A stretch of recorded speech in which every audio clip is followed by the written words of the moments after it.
Sanibonani, ngiphinde ngikubingelele kwi-Lady D's Wisdom Corner. Kunjani kodwa Waqhubeka nje noma ile nto yokuthi sikhuluma ngendaba yesihloko isihloko sanamhlanje. Ngiyabuzwa ngani yakwethu. Hayi ma. Nothi ukhona uyazazi hayi. Kulungile let's connect noma uthi. Yes, let's connect. Angiyeke ngabona lapha emakhasini akho kozokuxhumana ma. Ukhuluma ngetopic enzima kakhulu.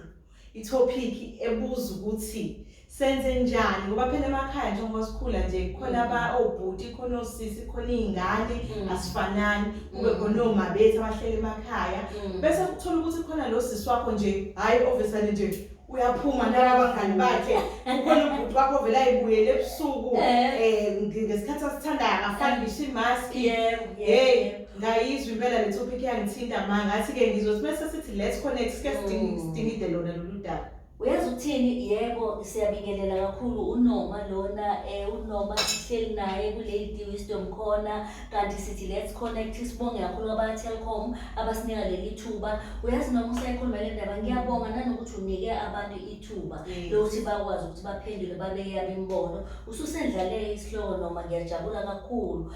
Kodwa-ke sithi Wisdom Corner kodwa lo akusho ukuthi sinabo bonke ubuhlakani obudlula thina abanye abantu. Ingakho nje kungcono lesixoxe nabantu kodwa-ke njengoba uNoma eseyibekile njena siyabingelela kakhulu. Sithe seyixakile le ndaba abantu bayangibikela ukuthi Nkosi yami nginebhokolo la endlini umuntu ongathinteki indodana yami iyaphuma iyangena sithi siyaphuza akayizwa kahle kunalokhu sibona ngathi siyatatazela.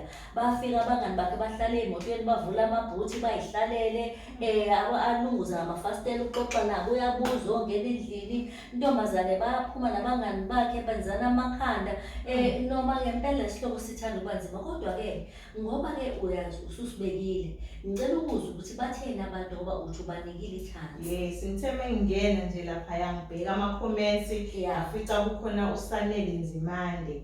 uSanele ukhale ngokuthi nje abantu kumele ukuthi ube bold umuntu umtshele umtshele nje ukhesh ukuthi lalela lokhu kuhamba kwakho uzosibuyisela iy'nkinga. So nje wakhala ngaloko nokuthi mhlawumbe futhi abanye abafundisekile kuze kube imali because abantu abanaki vele. So uthola ukuthi abanye abafundisekile so mhlawumbe besingaqinisa ukuthi sifundise ngalento lesiqhubeke singayeki noma kukhulunywa ngayo zonke izinto but siqhubeke singayeki. Ngiyabonga. Usho njalo. Uyazi ukuthi-ke indaba isekutheni siyabuyela ekutheni siyasanitizer sihleli sibeke i-social distance kuthina phakathi kwethu sobabili ama-mask noma singawafaka manje kodwa sihleli saqelelana. Manje enye into ukuthi singene endlini sihlale ndawonye isimo sasendlini mhlawumbe asivumi ube ne-social distancing ngaleyo ndlela kodwa yenza konke okusemandleni ukuthi ufake imask.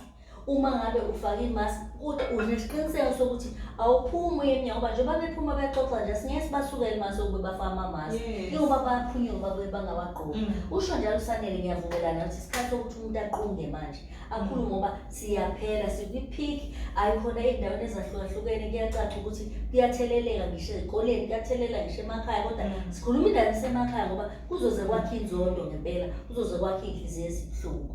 Ukhona yini omunye uphendulile wathina? Siphinde sathola uJC ukaZikode Cele.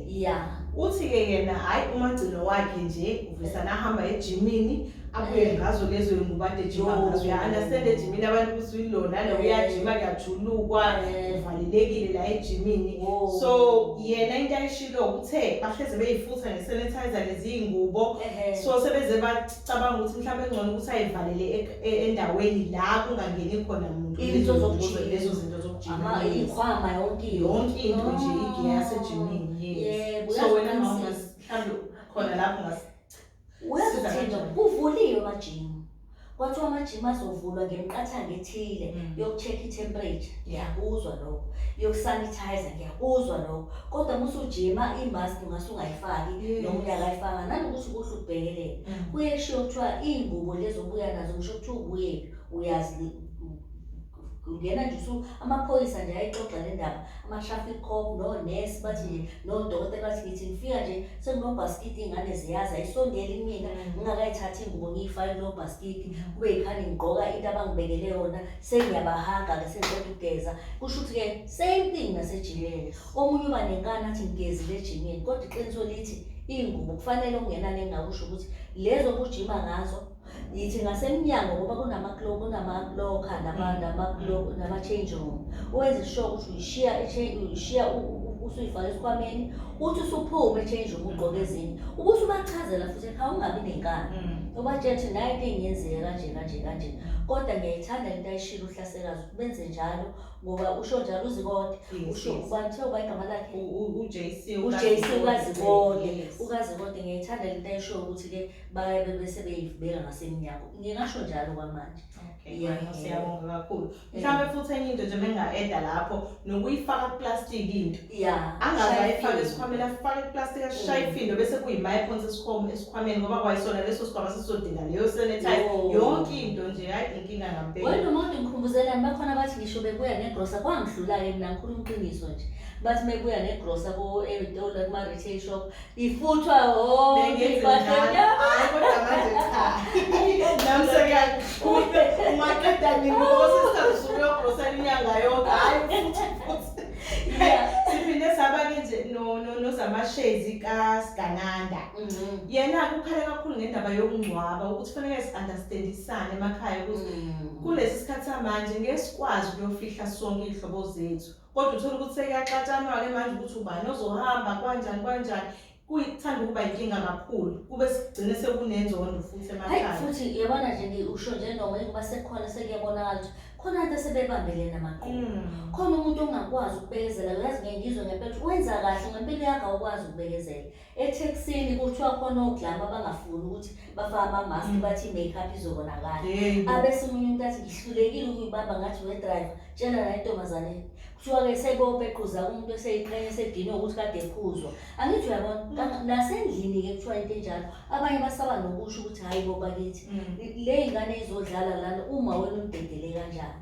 Ukhona omunye obhalela yebo ukhona omunye ukhulume ngokuthi-ke uNtobe inkosazana kaDebe ukhulume yena ngama-visitor ukuthi hhayi nike nithi niyihlalele nje ekhaya uvele kungena umuntu akayigqokile imaski afika azohlala lana anazi manje ukuthi nizomxosha kanjani. I think kusibuyisela kulento yokuthi kufanele sibe bold at this time because iy'mpilo zethu lezi ekugcineni.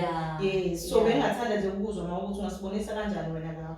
Hey, yabona indaba isekutheni noma niqala kancane nithi hayi ngizofika nje ngithi ngithi shwayi ngishiye lento engiyishiyayo ngihambe noma ngizolanda ubani siyahamba naye usasungena ubingelela ama-visitor bakithi indaba isekuthena sisebenzisane amafoni. Abanye abantu bayitshela ukuthi hhayi sizohlala nje sibe vele oyihlobo zami. Kuthiwa kuhamba ngisho phesheya kwathiwa ngisho umakhelwane wakhe ezingenile akasavunyelwa ukuvakashela amakhelwane wakhe. So iqiniso lithi tshela umuntu othi uzofika azombona ukuthi cha bakithi ama-visitor asikwazi ukuba nawo. Kuhlupha lento yokuthi khona abantu abahlala ema-backroom. Njengoba ehlala e-backroom nje nivi ama-visitor akhe ayafika azombona kodwa afika khona la egcekeni uyaphuma e-bedroom ushiya abangani bakhe ubuzongena ngaphakathi endlini. Abuye kubangani bakhe ngoba ey'tshela ukuthi bahleli naye ngaphandle. Kungcono nje indaba ama-visitor siyivale. Hhayi-ke noma ngiyabonga-ke manje kusho ukuthi sesibhoqeke lolu daba lethu namhlanje. Indaba isekutheni esami isifundo engisitholayo noma awukhathalele kuthandwa masekunje. Futhi umuntu uyodinwa azabe uyabona ukuthi umsizile abuye sezobonga ngelinye ilanga. Iqiniso lithi nje masigade ukuthi uyibeka kanjani ingabi nobuhlaza, ingabi nokuthetha, ingabi nokuqozola kodwa imbekele umuntu. Uma ubona ukuthi ikhona indlela ukuthi uvane uyisuse wena kuleyo ndawo uvane uhambe uyivalele ekameleni. Uma ubona ukuthi hhayi ngiyakhuluma impela ngoba kuthiwa abahluphayo abafana laba amabhodlonganyana lawa baphuma babe emnyango nabangani babo uyezwa sebeyahleka akuvumi ahlale endlini. Aboyashiya abangani bakhe bemlinde emnyango angena athathe idrink enzeni aphuma ayekubona. Uma unendlela lokutshela umuntu ukuthi sukuhambe ekamereni uyihlalele noma uthine lakho lokuvala. Siyabonga kakhulu ngomkhoza siyajabula ukuthi sihlalile nawe namhlanje. Nami ngivumelana nawe impela ngithi nje akukho okunye just be bold wenze sure ukuthi umuntu uyamtshela ukuthi cha ngiprotecta wena nami ngibe ngiyiprotecta at the same time. Sibonge kakhulu ukuhlala nani namhlanje sithi let's connect. Siyabonga kakhulu kanti i-hashtag yethu ithi #Telkom Connects SA kanti sithi nibe nenyanga emnandi abantu besifazane. Happy Women's Month. Zikhona izindaba zibuhlungu ezisiphethe oNomalgaji ubami ngenhla ngithi nje Nkosi yami balikhosikazi zibambene ziqine. Kwezokuphepha sithembeni nina, abekho abanye abantu esingathemba kubona. Emphakathini sithembeni ukuthi nisho ukuthi kwenzekani, niboneni, nizwane ngoba niyeza into ezenzekayo. Ubugebengu budlangile, abantu ngiyazi imali ayikho kodwa-ke behlisa ubugebengu. Siyazi futhi ukuthi kukhonjwa ngisho ama-serial killer bomthwalume naphi. Siyacela bandla sihlale emkhulekweni futhi siphephe. Sithi nje stay home, nibe safe kakhulu. Siyanithanda. Let's connect sohlangana ngokulandelayo.